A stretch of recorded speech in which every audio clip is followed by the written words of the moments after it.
This is Online GED Teacher, and in this video, I'm going to address what to do when you have a student who's in your GED class but does not have the skill to be successful there. Listen in. I'm going to share with you 3 steps that we've developed over time that really help to address this situation when you have a student who is in your class but necessarily shouldn't be there. So the very first step is the unofficial interview. And in the notes of this video, I'm going to attach a very simple tool that I've used over the years to interview students and just to really understand where they are. One of the things that can happen is that your school may have a standard that places a student in the GED class versus the ABE class. And that student may just happen to do well on that test. But then when they come to the class, it becomes apparent that they're really not prepared for the level of GED prep that you might be offering in your class. And so the very first thing that you want to do is to do an interview with them. And I call it an unofficial interview. You don't want the student to feel as if they're being invited to the principal's office, but you do want them to feel that you do care, you are noticing their struggle, and that you want to ask some questions so that you can serve them better.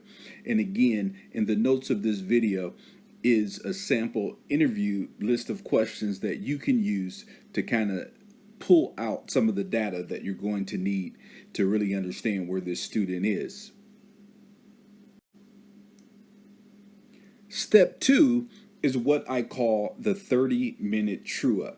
The 30-minute TrueUp is a sample GED test, but this GED test is written with something very specific in mind. It's written to try to get a sense of where this student may be.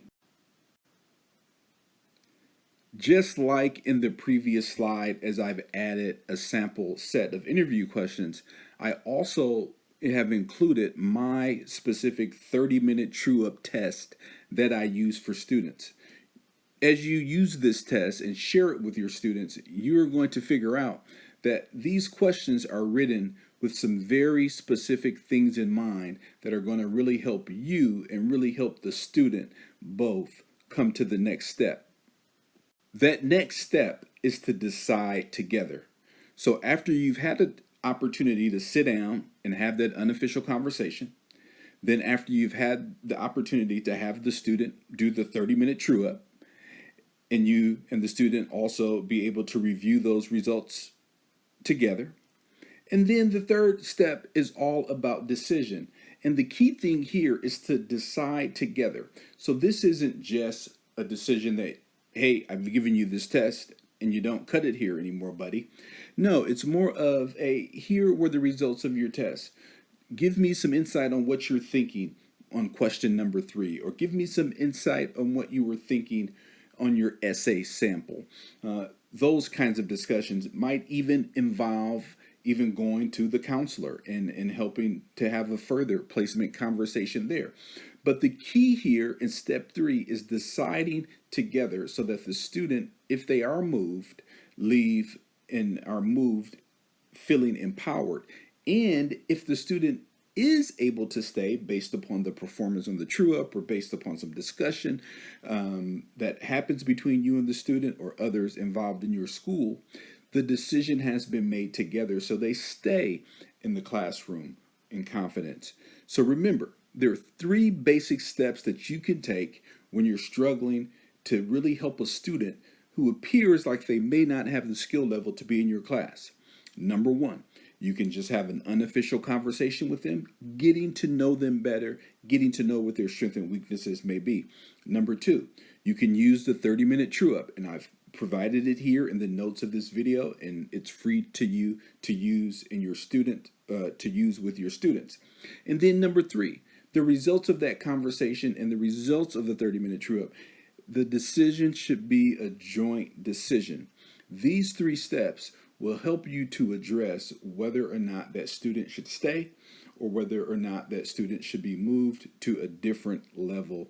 In your case, that might be an entirely different class.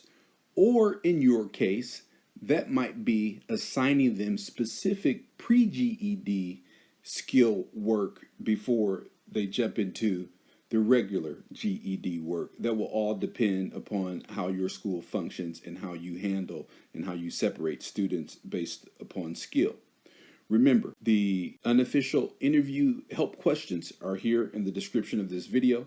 The 30-minute TrueUp test link is here in the description of this video. I wish you the best as we try to take our students further. Thank you.